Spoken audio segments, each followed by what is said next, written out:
Three subtle signs that someone might not be okay. Number one, they withdraw from things they used to enjoy.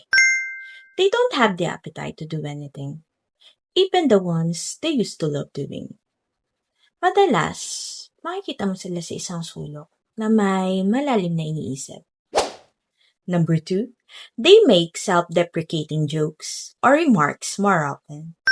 You'll often hear them say, ang baba kasi ng IQ ko kaya hindi ko na-gets, ang tsaka ko kasi, or mukha na akong balyena kaya hindi na ako kasya sa upuan.